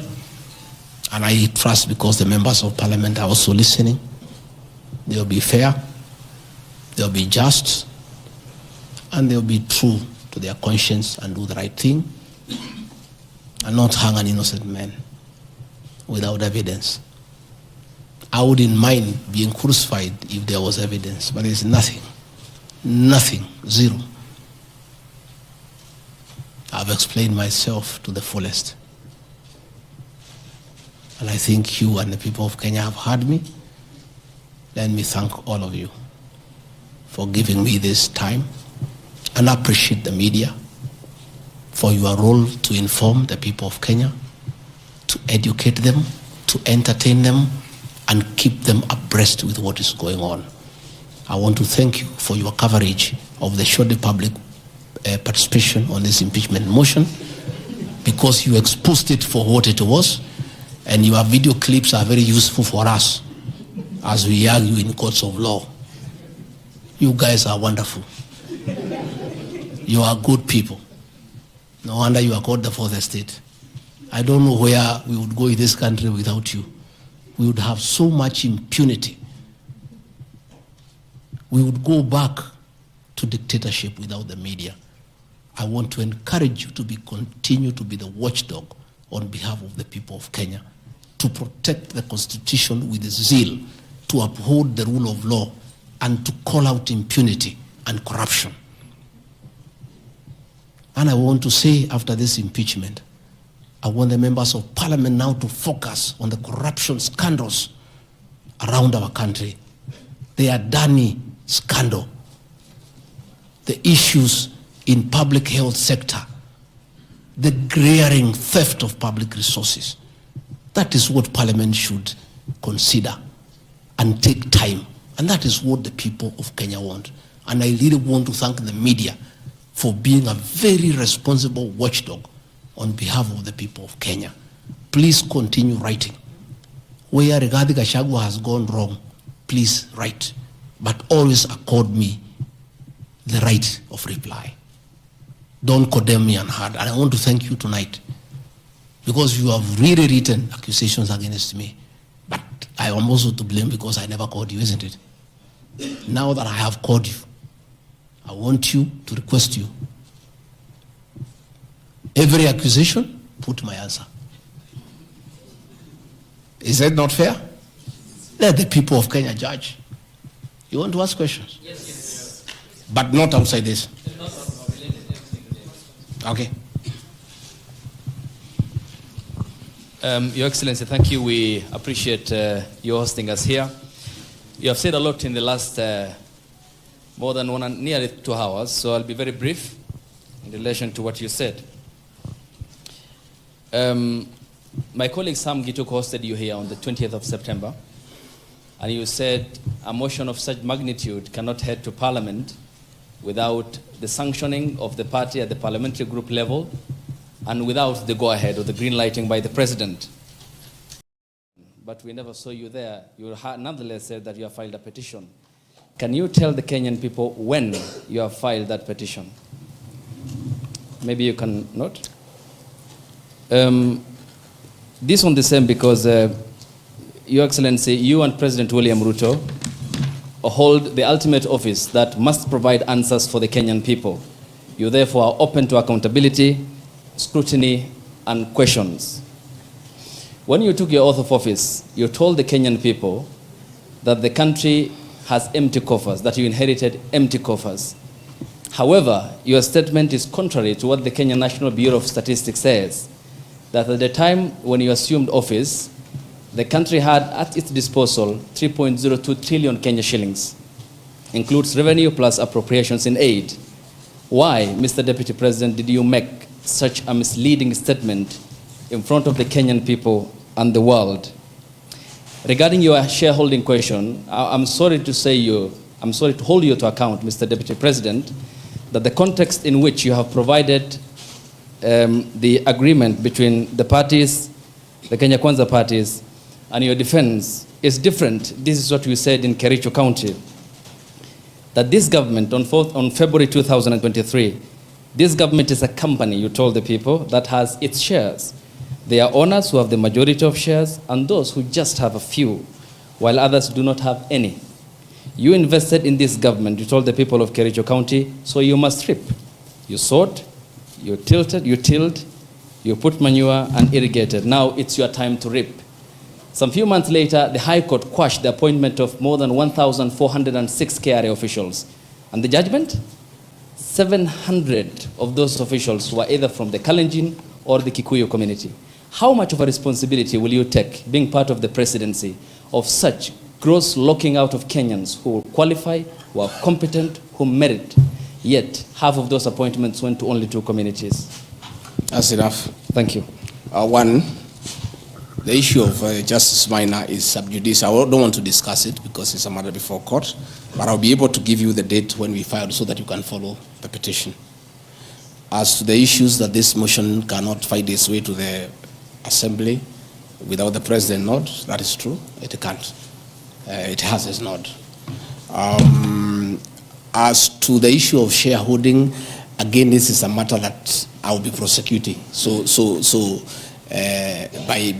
By answering your question, I will delve into the merits and the demerits of the argument that will come up. But I also want to remind you that I did not say that it's a company. I said like a company. Like. You look at the clip, it's there. Like, I gave an example. And a company has shareholders. I've just read to you, there's 30% here for somebody. That's what I was saying. I was just being truthful without removing the agreement. Again, I am not responsible for making appointments in Kenya. I don't make any appointments. The Deputy President does not appoint anybody. You know, the appointing authority. Ladies and gentlemen, because my lawyers tell me we don't want to delve into the merits and the demerits of the presentation that I've made. Yes, Karanja. My name is Ibrahim Karanja from NTV. I don't know if I can get a mic, please. My name is Ibrahim Karanja from NTV. Your Excellency, when you apologized to President Uhuru Kenyatta, you said that the words used then were out of political reasons. And that's why you are apologizing. So why should Kenyans believe you today that what you're saying is not for political reasons, for your own immediate benefit? My second question, Your Excellency, what next if this impeachment happens tomorrow? If you're impeached, what next for you? If you're not impeached, then what next in this political marriage between you and President William Ruto? Let's say your answer is what I've discussed here are facts. It's for the people of Kenya to look at the facts and decide whether they have the necessary veracity or not. As to what I'll do or not what I'll do, let's cross the bridge when we get there. My name is Gachagua.